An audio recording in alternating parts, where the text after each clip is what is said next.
As always, while I'm playing, I invite you to write the emotions you're feeling. Music is all about connecting from my heart to yours. What are you feeling when you listen to this music? It's really the most important thing.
Hopefully that wasn't too soft. Thank you.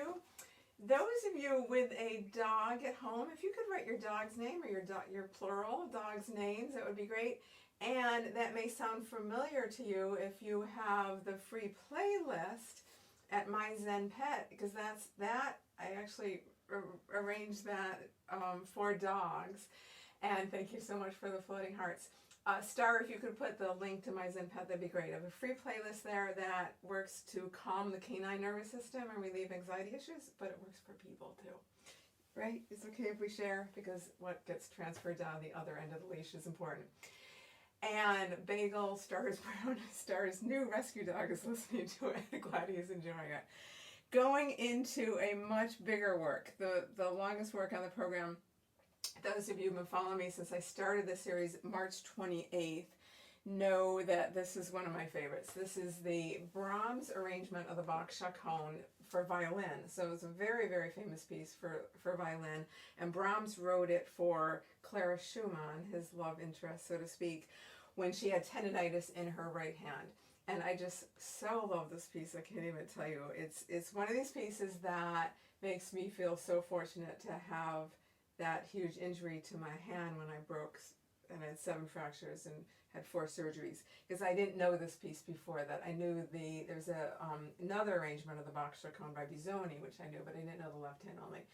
So it takes a few deep breaths and enjoy this. I this is what I play every morning. This is what just centers me, just really, really centers me. So enjoy, and again, you're always welcome to write the comments how you're feeling about this music, when your emotions that you're experiencing as you listen.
Thank you.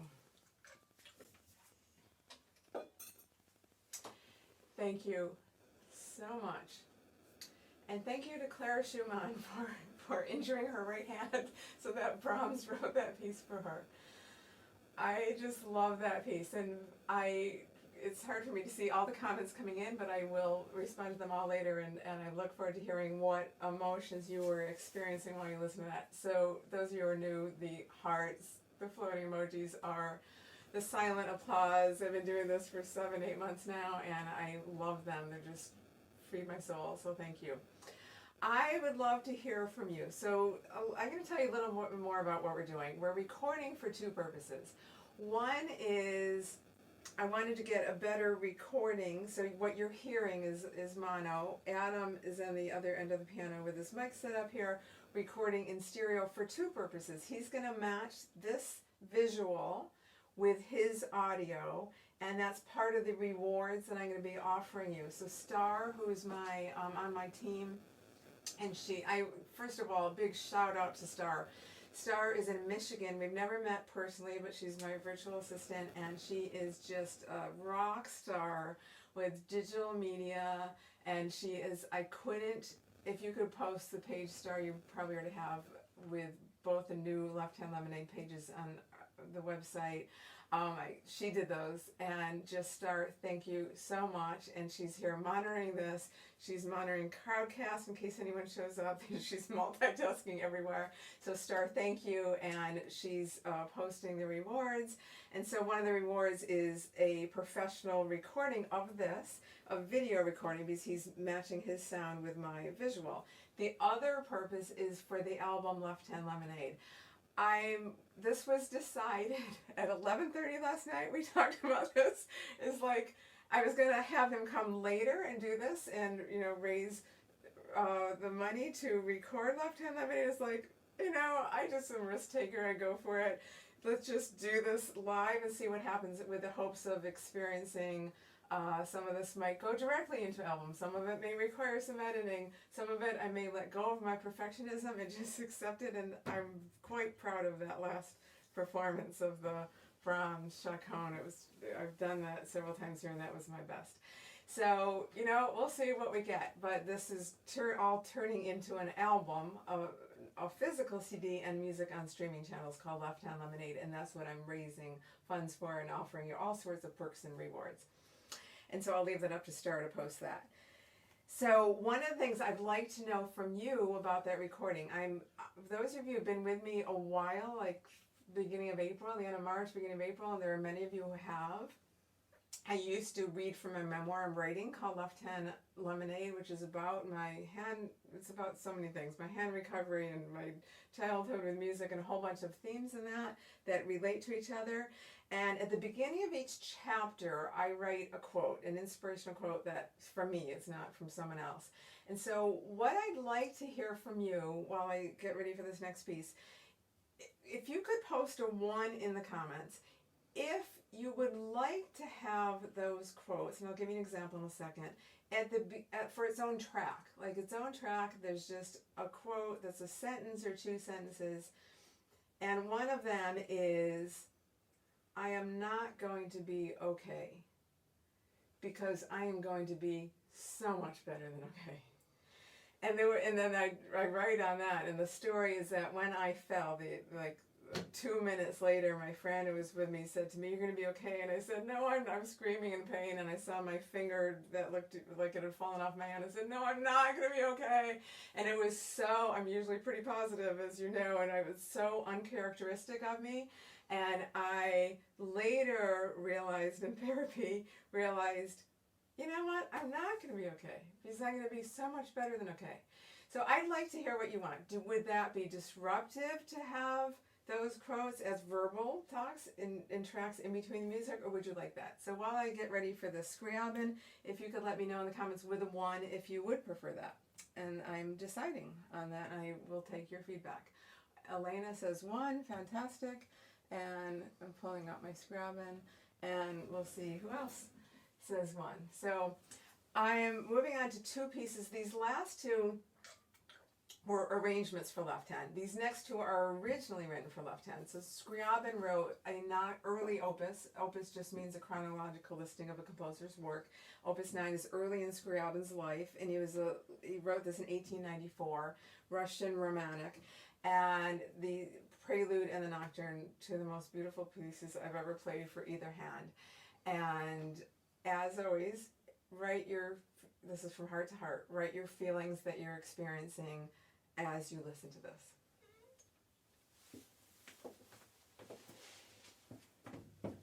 By the way, this first one is also on the Dog album, so it's on my zenpet.com. On what's going to be the Dog album now is a preview of the Dog album.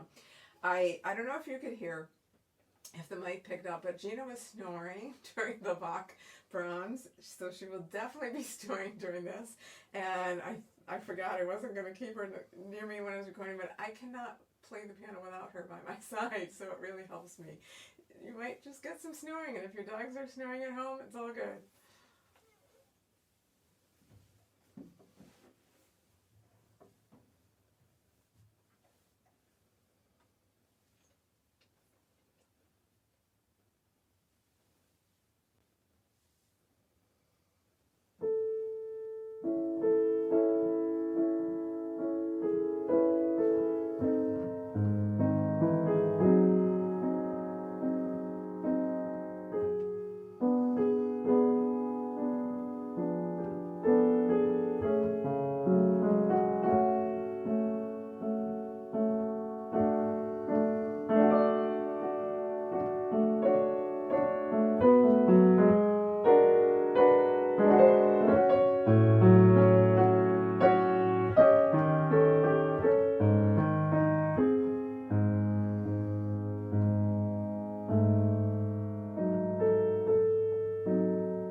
Nocturnal is nighttime, and John Field was the Irish composer that started writing nocturnes, piano pieces by themselves. Chopin, of course, wrote gorgeous, famous for beautiful, beautiful nocturnes.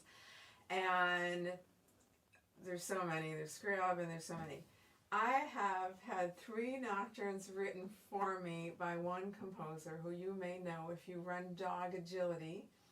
If you run Dog Agility, give me a 1 in the comments there. And Zach Gulaboff Davis, I don't know if you're here. If you're here, please let's give him a applause and floating emojis and in your comments. So Zach is an AKC agility judge, and I run agility, which is a very, very fun sport. It's like Disneyland for dogs, where you're running your dog, you're the handler, and you're running your dog through an obstacle course. And so Zach and I met on the agility field. While very early on, my hand, I think it was out of a cast, I was playing left hand only, and Zach said to me, would you like me to write a piece for left hand only? And I said, I'd be honored. I've never had a piece written for me. I said, however, at the time, I couldn't use 10 fingers, but I had use of these 3, what we call 1, 2, and 3, the thumb, pointer finger, middle finger for a pianist. And I said, why don't you write the world's first piece for 8 fingers? And Zach is always up for a challenge. He said, sure. And then I said, why don't you write something that tells the story of my hand accident, where I was going along, life was good, everything was fine, and then I had this hand accident, hand injury, where I fell, my finger practically fell off my hand, I had 7 complicated fractures needing 4 surgeries. So you'll hear a big crash in the middle of this, and it builds up a lot of intensity around that, and then it comes through that, it starts very minor, and it comes through that to this most gorgeous, serene, heavenly major section, which is the light, which is there's hope, there's recovery, there's blessings in all life experiences, no matter how tragic they seem at the time, and that's been one of my main lessons through this. I've played this here, I told you that it took me a while before I could play it without tears, and Zach, if you're there, stand up at home and take some applause at the end, because you deserve them. And then there's 2 others he's written for me. Only one I've played publicly, which he really wrote for dogs, In the Stillness of Night, and another I will be playing soon. Nocturne for 8 fingers, maybe the world's first piece for 8 fingers that we know of, by Zach Gulaboff Davis.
Zach, thank you. I'm so honored. Oh, and it's still so emotional for me. One of the reasons even more so now is because I can't remember what I used to be limited by my right hand. So there are things that I'm playing, I know I'm taking so much more with my right hand than I used to be able to do. And I just love that. I'm so honored. And those floating emojis really are for you. If I don't know if you're here now, and if you're not, you'll listen later. I'm sure you always do. Thank you for that.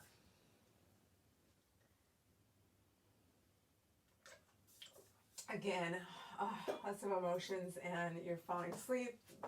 So is Gina. Here, I hear her snoring. Adam, are you picking up Gina snoring? It's just life. It's my life anyhow. She's always by my side. She's a good girl. Moving on to something that's going to wake you up if you were sleepy. This is lively. It's fun. It's a Gigue. This is from a set of 6 pieces for left of my Saint-Saëns, a French composer. And this is, and I saw Evelyn, yes, it's very, very special. I'm honored, first, really just so touched. These set of 6 pieces, this is the last one, a Gigue. Is very fun, a lot of jumps. So if you can imagine, a pianist has normally 10 fingers, 88 keys to cover. When you have 5 fingers and 88 keys to cover, you've got twice the distance to jump. And a couple of those sections in Zach's piece had me jumping all over. I was going back and forth, and a couple of sections in this piece, which is very, very exposed, has me jumping all over. There are times with the left-hand music where when you see me do, I don't know if you can see, when I grab the right hand, the right part of the piano, it's because I'm leaning over so far I might fall over. And anyhow, this is a really fun, lively piece. This will wake you up, the Gigue by Saint-Saëns.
fun and short, and I just realized I forgot to put that in the program. So after we're done, I will add exactly what that is. So if you want to look that up, you can. Two more very short pieces, and and maybe the most challenging on the program. Stacy's here from El Granada, and thank you. This is the first Chopin I ever learned was the Aeolian Harp Etude, and that is Chopin wrote 24 etudes, 24 studies, and each one is in a different technical practice. It's very, very challenging, but they're meant for the concert stage. Godowsky, another Polish composer, came around and rearranged those. Each one of the 24 etudes has 5 or 6 arrangements, and I think he did about 6 of them for left hand only. This one, when I learned it, it took about 6 months before the notes felt like they turned into music. And when I was first learning it, I played it. I was at a party. I was actually at a TEDx event. I just had heard Marianne Williamson and some other wonderful speakers, and there was a piano in the room, and lots of noise and drinking and partying going on. I thought, I'm just going to sit down and play this.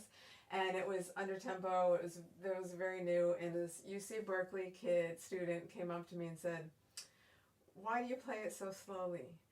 And my answer was, because sometimes it takes maturity to know that life is not a race. And this piece has been a welcome challenge, not nearly as easy as I thought it was going to be, because I've played the Chopin arrangement since I was 11, but well worth it. And while I know we're running a little over, I need to rest my arm for about another minute. So while I am doing that, I would love to know if you have any questions about any of the music. I know some of you have requested that and if I can't see the questions now, I will go back and later and answer them. But some of you have requested that you want, what is going through my head? Carol asked that, Jerry has asked that. What is going through my head when I perform? So I'll give you a really short answer for now, which is, it used to be pre-pandemic, pre-COVID, when I did concerts, and I had recording engineer, I had photography, I had anything else going on technical, I always told people, do not tell me anything I need to remember an hour before I'm going to perform, because I will not remember it. You could tell me enter stage right, I just, like, nothing. I wouldn't, particularly anything technical, I wouldn't remember. And boy, have things changed, because everything is technical now. When Adam saw me setting up the lights in the room and the camera and doing the test and the Facebook Live test, now that he's like, God, you really do run a one-woman show of what you can see in the room. And the first live concert I did, March 28th, I went for a hike. I always do. I always get out in nature. So usually it's a hike with Gina in the early afternoon. And I prayed. And I said, normally, in my previous life, pre-pandemic, I had never had experience of combining my right and left brain and having that kind of pressure. And I just prayed, and I turned it over to God, universe, whatever you want to call it, and I said, I can handle the right brain, and you can handle the left. And tonight is the marriage of the two, and I know that this is taken care of. You've got me. And I don't need to worry about all the technical details. They're handled. I mean, I do need to worry about them ahead of time and prep. They're handled. And since then, I've gotten more and more comfortable with the technical end of it. And I also have to not let go. I have to let go of thinking about it while I'm performing. In the last 24 hours, a lot's happened that you didn't know about with technical challenges, which is when I ended up back on Facebook Live. And I just kept asking myself, what is the simplest thing? What can I do to stay connected to my music and stay connected with my audience, my following, with you, and play on? And the answer was obvious. It was Facebook Live. It's what I'm experienced at. I will break out and get some new equipment and do crowdcasting. It's a great platform. I just wasn't ready for it yet. And sometimes I overestimate what I can do in a short period of time. And the things that go through, and I recorded myself. It's for a class I taught online called Winning the Musician's Mind Game. I did an audio visualization, a guided visualization. That's an audio track called, I'm blanking, but it's about it's called Inspired Performance. So it's about a 5 to 6 minute guided visualization where I take myself through the aspect of sitting at the piano, going through this, turning this over, knowing that I'm just the vehicle for expressing this music, and that's my job. That's what I love to do more than anything else in the world. And so my job is playing from heart to heart my music, sharing that with you. That's what goes through my mind. And then just letting go, knowing I've done all the work, even if I didn't practice that piece enough yesterday. I've been practicing for 50 years, 51 years to be exact. I've done enough prep. And it's just letting go of all that and letting the music speak. And that's what I enjoy the most. And having you experiencing that is really icing on the cake. Now I will play the Godowsky's arrangement, probably the hardest piece I've ever played, for one or two hands.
My left hand gets quite the workout from that. And Erica, I'm glad you joined us as well. Thank you so much. You have all been so supportive. One more piece. Thank you for the hearts. And I'm so honored. You really, if you're on my mailing list, you got this email saying, you know this. You have been such an enormous part of my right hand recovery. I know you're not hearing my right hand tonight, but I do play with my right hand a lot. And it's this series that I started and you joined that has gotten me, did all Chopin programs with two hands and so much music. I took out the Rachmaninoff Second Sonata the other day. It's one of the hardest pieces I haven't touched in 20 some odd years. And I couldn't believe it. My right hand could actually play a lot of it. I was thrilled. Rachmaninoff, it's like Rachmaninoff had huge hands. My whole challenge has been about extension. And I was over the moon. I could play this. It's not ready to be performed, but I could start working on it without it hurting my hand, which is just fantastic. And you've all been so supportive. I've had people ask, how can you help with this? So I have created rewards for you, everything from a thank you note when this album gets produced, Left Hand Lemonade, a thank you note to the website, to a CD, to multiple CDs, to private piano lessons with me, online or in person, to private concerts I can arrange for you that could be either for dogs or for people. And Star, I imagine you've already dropped that link. If you could do that again, maybe you just put up, that would be great, to the rewards. And it goes basically from a note to a minuet, to a sonata, to a trio, to a concerto, to a symphony. And I just really appreciate your support so I can continue doing this series. I've never asked for, it's always been free. I'm going to close with one of my favorites, and this is also something I've shared here. It's a Gershwin arrangement of The Man I Love that was arranged by my Juilliard professor, Earl Wild. And I used to play this for two hands, and then I didn't know until my hand injury that his original arrangement of this was for left hand only. You'll recognize this, The Man I Love. And I know we're over, so we'll just consider this the encore.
Gina's still snoring.